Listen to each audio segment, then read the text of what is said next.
أعوذ بالله من الشيطان الرجيم. بسم الله الرحمن الرحيم. يا أيها المزمل قم الليل إلا قليلا نصفه أو انقص منه قليلا أو زد عليه ورتل القرآن ترتيلا إنا سنلقي عليك قولا ثقيلا إن ناشئة الليل هي أشد وطئا وأقوم قيلا إن لك في النهار صبحا طويلا واذكر اسم ربك وتبتل إليه تبتيلا رب المشرق والمغرب لا إله إلا هو فاتخذه وكيلا واصبر على ما يقولون واهجرهم هجرا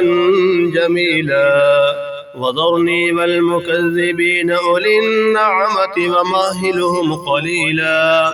إن لدينا أنكالا وجحيما وطعاما ذا غصة وعذابا أليما يوم ترجف الأرض والجبال وكانت الجبال كثيبا مهيلا إنا أرسلنا إليكم رسولا شاهدا عليكم كما أرسلنا إلى فرعون رسولا فعصى فرعون الرسول فأخذناه أخذا وبيلا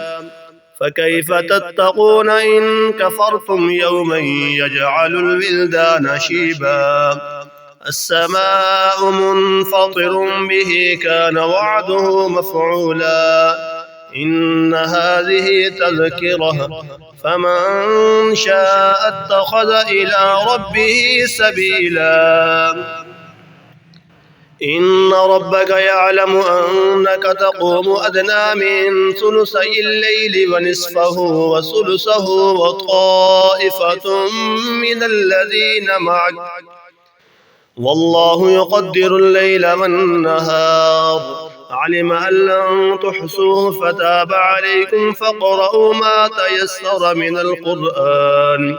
علم أن سيكون منكم مرضى وآخرون يضربون في الأرض يبتغون من فضل الله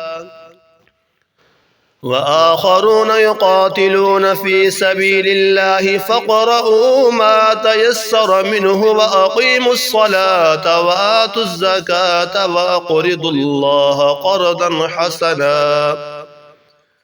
وما تقدموا لأنفسكم من خير تجدوه عند الله هو خيرا وأعظم أجرا واستغفر الله إن الله غفور رحيم